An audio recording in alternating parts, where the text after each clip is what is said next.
Hello hi friends, நீண்ட இடைவேளைக்கு அப்புறம் வீடியோ போடுறேன். ரொம்ப நாளாச்சு வீடியோ போட்டு. அதனால் இப்போ நம்ம கொல்லிக்கு வந்திருக்கேன். நம்ம ஊருக்கு சொந்த ஊருக்கு வந்தேன். அப்போ வந்து சவுக்கு அங்கே எல்லாம் பெரிய பெரிய மரமாக இருந்தது, எல்லாத்தையும் வெட்டிட்டு திரும்ப வந்து சவுக்கு கன்றும் மல்லாட்டை போட்டிருக்காங்க, முள்ளங்கி போட்டிருக்காங்க. பாருங்கள், சவுக்கெல்லாம் அருமையாக இருக்குது, மல்லாட்டையும் அருமையாக இருக்குது. பூவெல்லாம் வச்சிருச்சு மல்லாட்டை. முள்ளங்கி இப்போ இன்னும் ஒரு வாரத்தில் பிடுங்க நம்மளுக்கு அந்த கண்டிஷனில் இருக்குது முள்ளங்கி. எல்லாம் பார்க்கறதுக்கு எப்படி அருமையாக இருக்குது பாருங்கள்.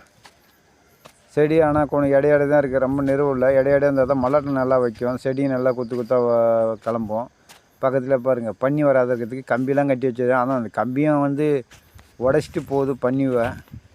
நாம் என்ன பண்ணுறது? அது நம்ம எவ்வளோ தான் பண்ணாலும் பன்னியெல்லாம் கண்ட்ரோலே பண்ண முடில.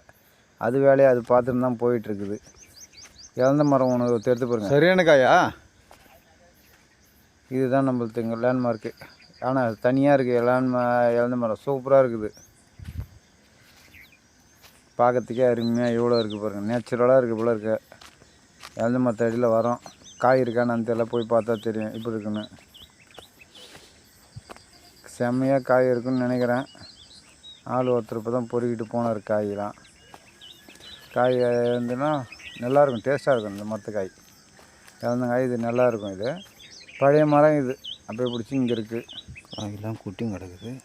இது கூட இந்த மரம்லாம் எல்லாம் அவங்க எடுத்துட்டாங்க. இப்போ இது தான் இருக்குது. செம்மையான காய் வச்சுருக்கேன். இது காயிலே ஊது, இதெல்லாம் காயிலே ஊந்து கிடக்கு. காயெல்லாம் எப்படி இருக்குது பாருங்கள். காயெல்லாம் ஆனால் இந்த ஐட்டம் அதிகமாக இருக்கக்கூடாது. எரியும் தழை கிடையாது, காய் தான் இருக்குது. அந்த அளவுக்கு காய் பிடிச்சிருக்கு, செம்மையான காய் பிடிச்சிருக்கு. எதையும் கொட்டிக்கிச்சு பொழுது எல்லாமே காயாக தான் இருக்குதுங்க. இது மேலே ஃபுல்லாக தலை மேலே ஃபுல்லாக காயாக தான் தருது, வேறு எதுவும் தெரில. அந்த அளவுக்கு வெறியும் காயாக இருக்குது. ஆனால் நல்லா காய் வச்சுதுன்னு சொன்னாங்க அப்பா. கிட்ட வந்து பார்த்தா வந்து எடுத்து இன்னும் செம்மையாக வச்சுருந்துருக்கு பொழுது. அப்போ கொட்டியும் காய் இருக்குது, கொட்டா இருந்தால் எவ்வளோ காய் இருக்குன்னு தெரில. ஒரு மரம் தான் செம்மையாக தனியாக அருமையாக இருக்குது பாருங்கள். வெறியும் காயாக தான் தருது, இது ஃபுல்லாக காயாக தான் தருது.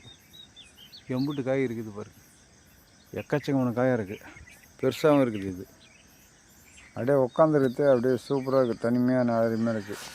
ஆளுவ போகிறாங்க, இதை வேலைக்கு போகிறாங்க போல. இங்கே கொண்டு அங்கே போயிட்டுருக்காங்க பாருங்கள். மணி இப்போ தான் மணி 9 ஆகுதுங்க. 9 மணிக்கு போகிறாங்க. எப்போ போய் எப்போ வேலை செஞ்சுட்டு வரவங்கன்னு தெரில. ஆளுவலாம் இப்போ தான் போகிறாங்க. நினைக்கிறேன் நம்ம சவுக்கனுக்கு தான் போகிறாங்கன்னு நினைக்கிறேன். அந்த கொல்லிக்கு அந்த எதிர்க்கு தெரிஞ்சு பாருங்கள், அந்த பெரிய கொல்லிக்கு தான் போகிறாங்கன்னு நினைக்கிறேன். போயிட்டு வேலை பார்க்குறாங்கன்னா அந்த போய் பார்த்தா தெரியும்.